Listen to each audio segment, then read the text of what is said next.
Hello Technolovers, kedatangan Paus Fransiskus pada awal September kemarin membuat heboh satu Indonesia. Kekayaan Paus Fransiskus yang merupakan pemimpin tertinggi gereja Katolik di dunia, kemudian menarik perhatian netizen Indonesia. Apalagi banyak beredar di sosial media terkait kesederhanaannya. Lantas, seberapa kayakah sosok satu ini? Mari kita simak ulasan lengkapnya berikut ini.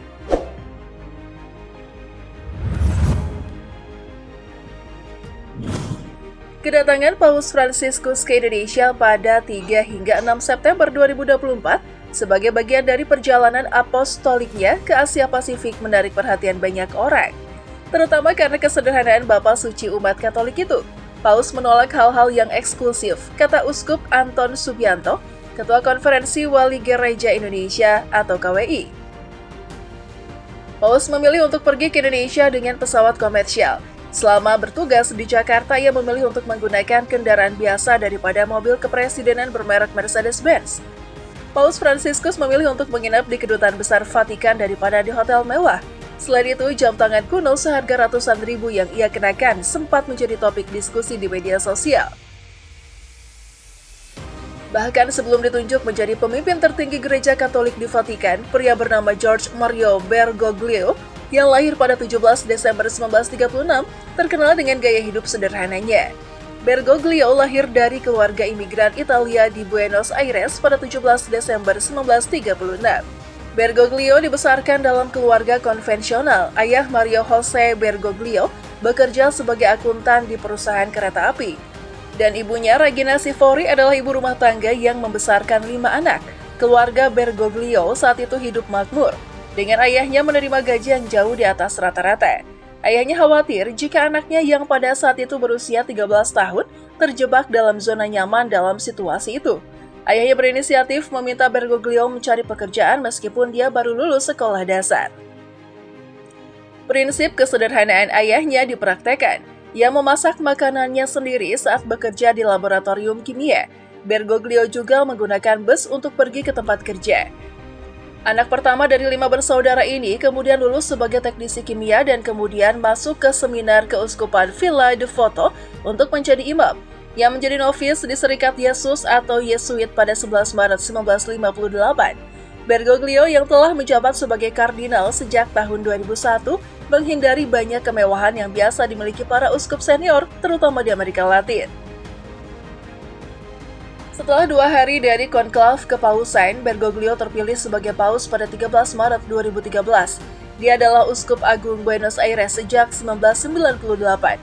Bergoglio memilih nama Fransiskus karena ia terinspirasi oleh kehidupan Santo Fransiskus yang menonjolkan kehidupan sederhana dan kerendahan hati. Bergoglio adalah paus pertama dari Kongregasi Iman Yesuit Amerika. Setelah menjadi Paus Fransiskus, gaya hidupnya yang sederhana masih dikenal. Ini berbeda dengan gaya hidup mencolok atau mewah yang biasanya dikaitkan dengan gereja Vatikan. Paus Fransiskus tidak menyukai penggunaan pendekatan serba formal dan prosedural.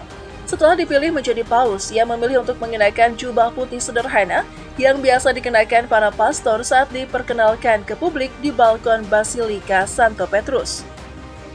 Dia menolak untuk mengenakan jubah paus yang besar dengan mozeta berwarna merah. Selain itu, pada hari perkenalan, ia menolak untuk mengenakan kalung salib emas. Sebaliknya, ia memilih kalung salib besi yang ia gunakan setiap hari. Beberapa kelompok tradisionalis gereja sempat marah atas tindakannya. Paus Fransiskus juga meninggalkan apartemen mewah yang diperuntukkan untuk paus dan memilih tinggal di sebuah suite kecil di Wisma Vatikan. Ia juga menolak penggunaan istana musim panas Castel Gandolfo. Yesus mengajarkan kita cara lain. Keluarlah dan bagikan kesaksianmu. Keluarlah dan berinteraksilah dengan saudara-saudaramu. Keluarlah dan bagikanlah, keluarlah dan bertanyalah. Jadilah sabda dalam tubuh dan jiwa, kata Bergoglio kepada para pendeta Argentina beberapa tahun lalu sebelum menjadi paus. Paus Fransiskus menyadari bahwa terpilih menjadi paus akan memiliki banyak tugas yang harus dia selesaikan. Ini terutama karena dia akan menggantikan paus sebelumnya, Paus Benediktus XVI yang mengundurkan diri karena masalah kesehatan. Selama masa kepemimpinannya, Paus Fransiskus menantang konservatisme gereja Katolik. Paus Fransiskus dikenal karena pendekatannya yang lebih terbuka dan reformis, karena latar belakangnya sebagai Yesuit dan hubungannya yang kuat dengan masyarakat. Ini berbeda dengan kebijakan konservatif yang sering diadopsi oleh Paus Benediktus XVI, ketika otoritas Katolik Roma menjadi lebih tertutup dan penuh prosedur. Paus Fransiskus dianggap lebih dekat dengan kehidupan. Paus Fransiskus mereformasi gereja Katolik dan menyesuaikannya dengan kemajuan ilmu selama menjadi pemimpin tertinggi umat Katolik di seluruh dunia. Selama menjadi paus, ia juga dikenal dengan pemikiran progresifnya.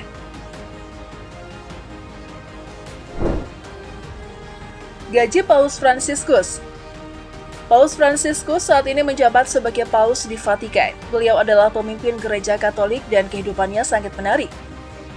Terlahir sebagai George Mario Bergoglio, Paus Fransiskus mengambil kursi tinggi ketika Paus Benediktus XVI mengundurkan diri dari tugasnya dengan alasan kekuatan yang memburuk pada tahun 2013. Hal ini memberi Paus Fransiskus peluang untuk membuat sejarah sebagai Paus Amerika Latin pertama dalam sejarah manusia, mengingat bahwa ia lahir di Argentina. Paus Fransiskus meninggalkan segala jenis kemewahan dan upah dari gereja. Paus biasanya dibayar mahal, gaji yang dia dapatkan saat ini adalah 32.000 US dollar atau 497 jutaan rupiah setiap bulan, tetapi dia menolak untuk mendapatkan uang itu. Sebaliknya, Paus Fransiskus memutuskan untuk menyumbangkan uang ini kepada gereja, menggunakannya untuk memberikan yayasan, menaruhnya di perwalian, atau meneruskannya kepada anggota keluarga. Paus Fransiskus sebenarnya belum pernah menerima uang dari gereja, bahkan sebelum ia diangkat menjadi paus baru. Saat ini kekayaan Paus Fransiskus diperkirakan mencapai 16 juta US dollar atau 248,6 miliar rupiah. Lebih karena semua aset yang ia nikmati dari posisinya sebagai paus di gereja Katolik. Selain itu diketahui kalau Paus Fransiskus memiliki 5 mobil dan kita juga dapat menghitung pendapatannya sebagai bagian dari kekayaan bersihnya. Meski tidak menggunakan uang atau apapun yang ia terima, itu sudah pasti dihitung sebagai bagian dari kekayaan bersihnya. Belum lagi gereja Katolik memiliki kekayaan bersih yang sangat besar hanya dari aset yang mereka miliki. Potret mobil Paus Fransiskus di Misa Akbar GBK. Maung MV3 Pop Mobile, kendaraan taktis buatan PT Pindad, dipercaya untuk mendukung operasional Paus Fransiskus selama Misa Akbar yang akan dihadiri sekitar 90.000 umat Katolik pada Kamis 5 September 2024 di Gelora Bung Karno, Jakarta.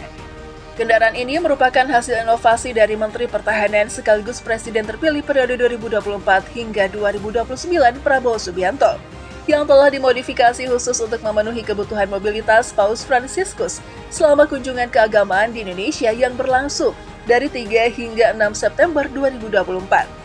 Dalam pernyataan resminya, Direktur Utama PT Pindad mengungkapkan bahwa perusahaan mereka terhormat karena kendaraan Maung MV3 telah dipilih untuk mendukung kegiatan Misa Akbar di GBK. Bagian depan Maung MV3 Pop Mobile berwarna putih dan memiliki logo Maung Pindad di atasnya. Selain itu, kendaraan ini memiliki segel dan bendera Vatikan, serta plat nomor yang disebut SCV1 yang berarti status Civitatis Vatican atau negara kota Vatikan. Prabowo terus mengembangkan Maung generasi pertama dan Pindad akhirnya meluncurkan Maung generasi ketiga, Maung MV3. Bodi yang tangguh dan kemampuan untuk manuver di berbagai medan ekstrim adalah keunggulan kendaraan ini. Varian tangguh Maung MV3 ini kemudian diubah untuk memungkinkan Paus Fransiskus untuk bergerak saat melakukan Misa Akbar di Indonesia. Ada beberapa perubahan pada Maung MV3 Pop Mobile, ini termasuk sunroof di kabin pengemudi, tangga lipat untuk mengakses panggung, kursi utama di bagian belakang mobil, tangga belakang yang dapat dilipat untuk asisten paus, perlindungan atap untuk mencegah hujan, dan kursi belakang yang dapat dilipat untuk menjaga paus. Secara umum, Maung MV3 tangguh memiliki mesin turbo diesel 2200 cc yang memiliki kecepatan hingga 100 km per jam dan jarak tempuh hingga 500 km. Nah, itulah tadi gaya hidup dan kekayaan Paus Fransiskus yang kabarnya ia tidak pernah menggunakannya. Gimana menurut kalian Teknolovers? Coba berikan tanggapan kalian di kolom komentar.